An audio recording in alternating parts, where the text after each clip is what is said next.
What's going on, YouTube? Welcome back to another episode of Fishing Native Waters. Today I'm going to talk to you guys a little bit about flipping.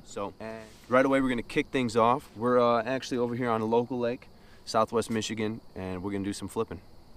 I'm going to hook up a nice little flipping rig. We're going to go and do some punching, punch through these little dollar lilies, through some of these bigger lily pads, some of these mats. We're going to go out and try to punch through that. I'm going to tie up a little punching rig here real quick, and we'll be good to go.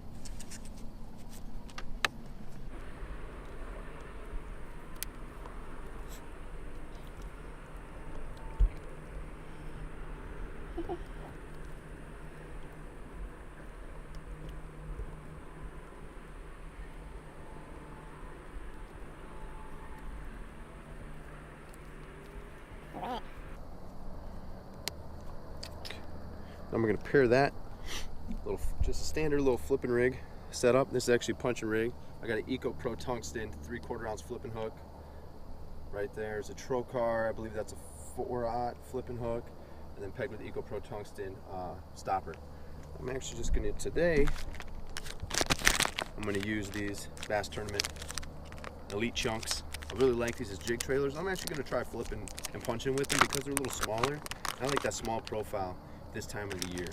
End of August, and the water's still real hot, but right now these fish should be transitioning and start feeding back on some of this protein. So just like that, we're good to go.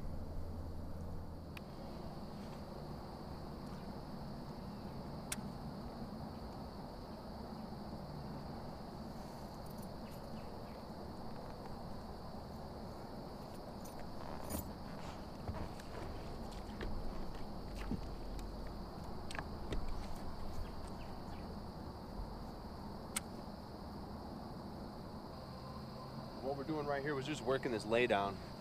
We got this tree and coming all the way off the bank, but what you want to do when you approach any lay down or any tree, stuck there.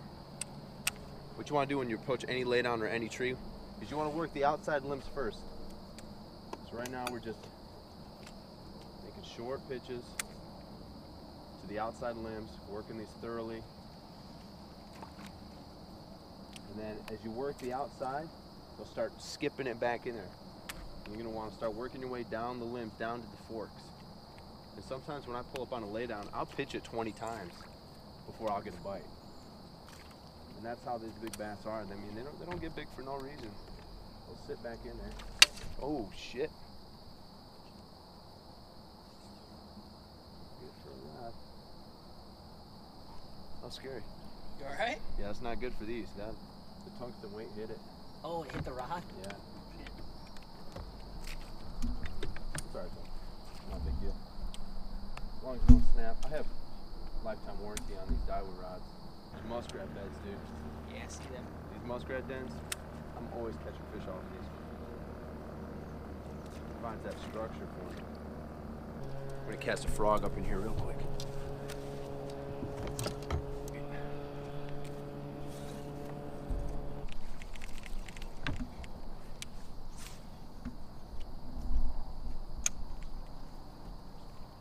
So right now we got this cold front coming in, trying to find the bass, trying to locate them right now. Thought maybe they'd be in this real thick stuff, and so far we've had no bites punching. We just punched about 200 yards. Thick lilies, sparse lilies, some oh my god, I got him, but I broke my rod. Oh no. Oh man. Got him, but I broke my rod. There it is. Oh boy. Oh baby. Got him. Damn, that is not a good rod to break, but woo!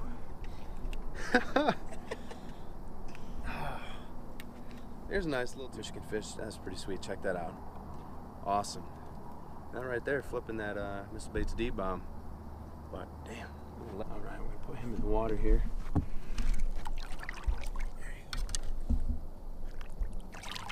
Awesome.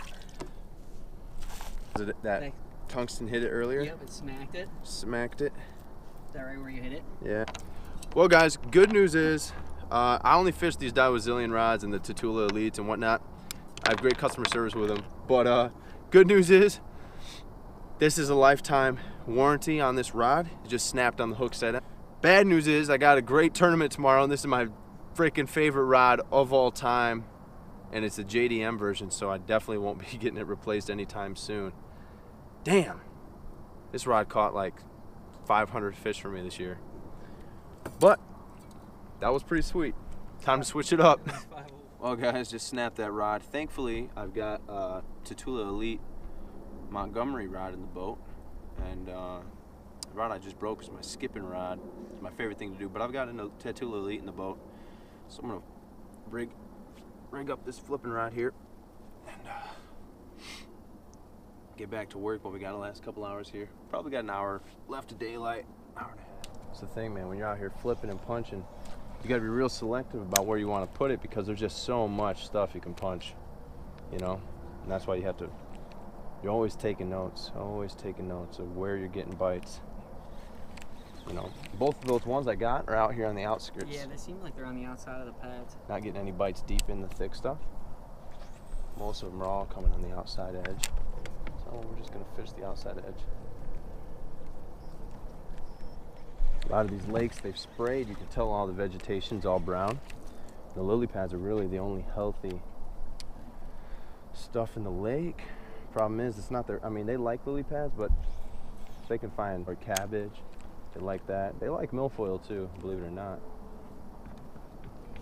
This stuff is, there's just thousands of yards of lilies on these lakes, you know, just freaking hundreds of yards. There's no way to really know where you should start. You just have to go out and basically eliminate water. You know, so like if you look right there, you got all those thick lilies, and over here you don't. You have different types of grass, some micro lilies, it changes. That's an indicator of like a bottom contour change, and they'll sit on those. You know, they'll sit on that because it's just something different.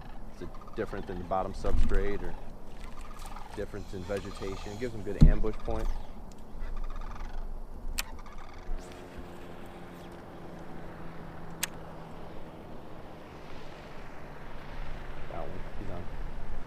Got him. Got him.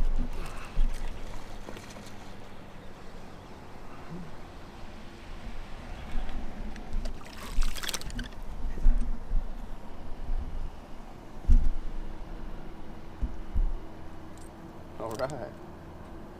A nice little fish. Heck yeah. Again on that Missile Baits D-bomb.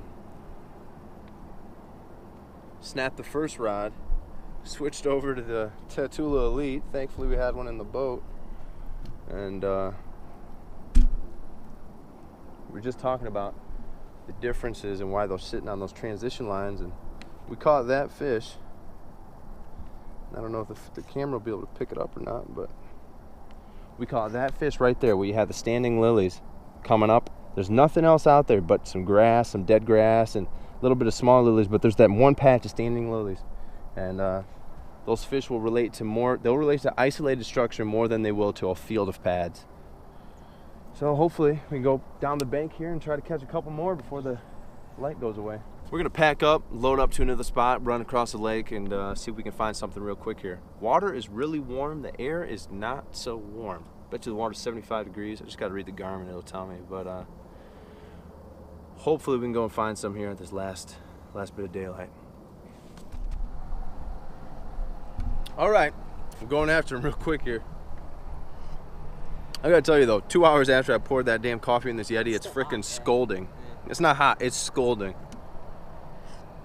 And this is the one with the exposed lid too. I freaking love these damn Yetis.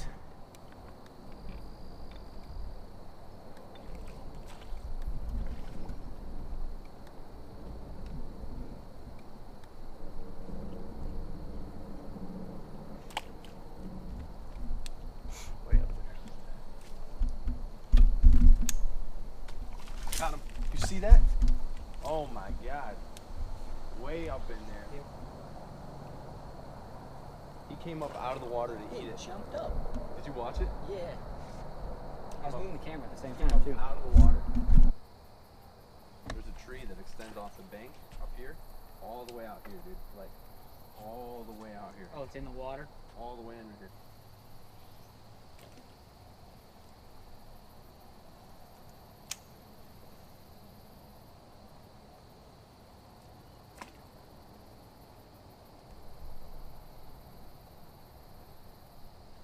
There he is, Sandy. Oh. Hello, guy. Little guy. Hey, come on now.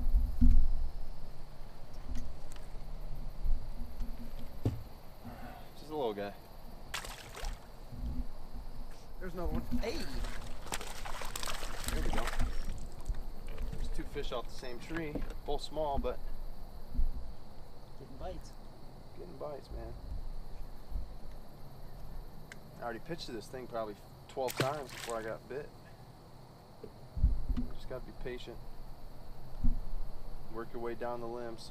Nothing on the outside on this limb, and then I work towards the base. Just two fish on it. Tree. See it right here? You can see it down here in the water. Well, guys, thanks for watching another episode of Fishing Native Waters. Hope you guys found some stuff informative today, some stuff useful. Covered a few things, talked a little bit about flipping and punching. Like I said, I'm just using a couple of my favorite creature baits, Missile Baits D-Bomb, the Bass Pro Shops Elite Chunk. I'm paired up, with a 3/4 tungsten, sometimes an ounce. But basically, you want to go out, you want to sort of find isolated structures, stuff that's a little bit different. Look to see where there's some grass or pad lines interchanging, and that means there's going to be a difference in bottom substrate, and that's where those fish will be holding. And every time you see wood, flip that wood quite a bit, because those big bass will sit on it and they don't like moving far. You almost got to put it right on top of them. Hope you guys liked today's video, so be sure to like and subscribe and share this video. Thanks.